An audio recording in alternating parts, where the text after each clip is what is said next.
situasi yang kita alami dalam berkehidupan saat ini adalah situasi yang tidak sama dengan keadaan dan kondisi kehidupan di masa Nabi SAW. Dulu di zaman Nabi belum ada dan tidak ada media sosial. Sekarang ada. Zaman Nabi nggak ada sepeda, sekarang ada. Apalagi kereta, apalagi pesawat. Tapi ibu tidak boleh lupakan, karena Nabi ini adalah sosok istimewa utusan Allah yang tugas pokoknya menyampaikan panduan berkehidupan pada umat terakhir yang menjalani hidup di muka bumi sampai kehidupan ini selesai. Jadi Nabi disebut oleh Allah sebagai Nabi penutup, Nabi akhir zaman, Nabi paling istimewa. Kita yang ikut Nabi juga masuk status umatnya sebagai umat akhir zaman. Karena nabinya akhir zaman, umatnya pun umat akhir. Jadi ibu ini manusia akhir zaman ini. Sama dengan saya gitu ya. Yang dimaksud akhir zaman itu begini, supaya tidak keliru menafsirkan. Akhir zaman itu maksudnya periode masa hidup manusia sampai akhirnya kehidupan, sampai selesai kehidupan di bumi ini. Jadi dari masa Nabi sampai akhir kehidupan yang kita belum tahu kapan, itu maksudnya yang disebut dengan akhir zaman. Dengan ditutupnya oleh Nabi terakhir, dimulai masa akhir zaman sampai kehidupan selesai. Paham Ibu? Halo, paham? Jadi jangan selalu diartikan kalau bicara akhir zaman besok kiamat misalnya. Ya? Akhir zaman itu dari mulai Nabi diutus sampai terjadi kiamat, itu akhir, puncaknya terjadi apa? Kiamat. Nah, yang penting bagi kita belajar itu, ini yang jarang dikupas, jarang dibahas. Nabi itu karena tugasnya oleh Allah ditetapkan sebagai penjelas, pembimbing, penerang, maka di antara yang beliau jelaskan itu bukan hanya hukum fikih tentang cara sholat, cara kita baca Al-Quran, cara zakat, umrah, haji, puasa, tapi juga beliau dituntun, dibimbing oleh Allah untuk menerangkan keadaan di setiap perpindahan zaman sampai akhirnya.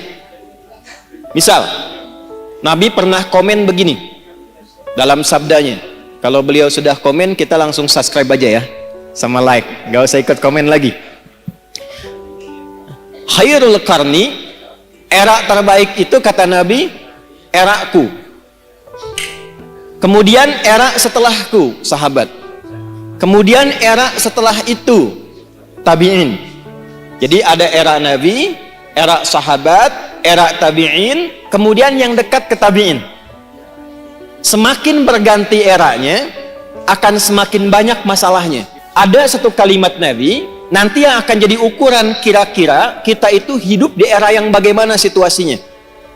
Nanti kalau sudah paham, oh saya hidup ini di era yang seperti ini, bagaimana cara menjalani kehidupan di era itu supaya selamat hidupnya di dunia dan selamat juga saat kita kembali ke akhirat kelak. Nah, sekarang saya bacakan dulu satu hadis.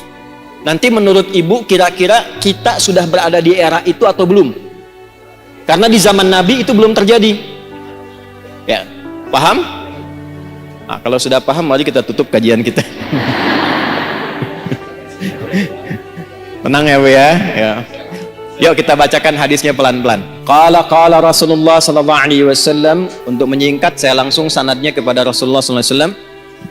Yushiku alla taquma as-sa'atu hatta tadhhara al-fitanu wa yakthura al-kadhibu wa yuqbada al-ilmu wa tataqarabu al-aswaqu wa yakthura al-kadhibu. Paham? Tidak. Nanti di perjalanan waktu berganti, akan muncul keadaan ganti umat, ganti umat, ganti umat sampai ke ujung dunia berakhir.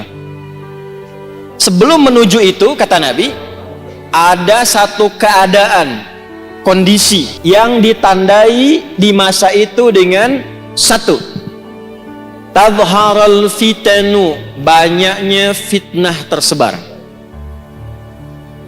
wa yakthurul kadhibu, banyaknya manipulasi, sehingga sulit dibedakan mana yang benar, mana yang salah. Sedikit-dikit ada masalah, pertentangannya makin banyak. Wa tataqarabul aswaqu, terjadi percepatan digital sehingga tandanya pasar mudah diakses.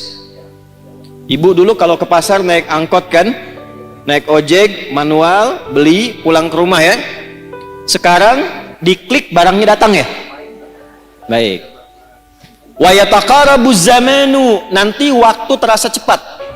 Setahun seperti sebulan, sebulan seperti sepekan, sepekan seperti sehari, sehari seperti sekilatan.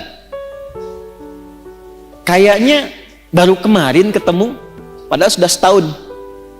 Ya, terjadi sekarang. Wa yuqdadul ilmu, pakar-pakar, ulama-ulama mulai meninggal satu-satu, dan yang muncul tiba-tiba orang-orang yang tidak jelas, tapi bisa jadi pengajar agama, jadi ustadz, bisa memberikan fatwa dan sebagainya. Saya tanya pada ibu, kira-kira dari 5 hal ini sudah terjadi belum sekarang? Percepatan digital, sudah ada media sosial sekarang. Kalau ibu dulu curhatnya sambil masak, sekarang mau masak sudah bikin status. Teman-teman, kira-kira menu apa ya yang cocok untuk hari ini? Nah, ya. Nah, ternyata ketika era itu muncul, masalahnya makin banyak. Jadi penipuannya sekarang bukan hanya offline, bisa jadi online. Sekarang pertanyaannya, ketika masalahnya makin banyak, pertentangannya makin rumit, kadang sulit dibedakan mana yang asli, mana yang palsu. Bagaimana cara kita selamat melewati masa itu, sehingga apapun tugas yang kita jalani dalam kehidupan, ibu sebagai istri, sebagai ibu rumah tangga, mungkin juga berkarir dan sebagainya, bagaimana menjalani pekerjaan dengan selamat dan kembali kepada Allah dengan bahagia dan mendapatkan rahmat Allah Subhanahu wa ta'ala.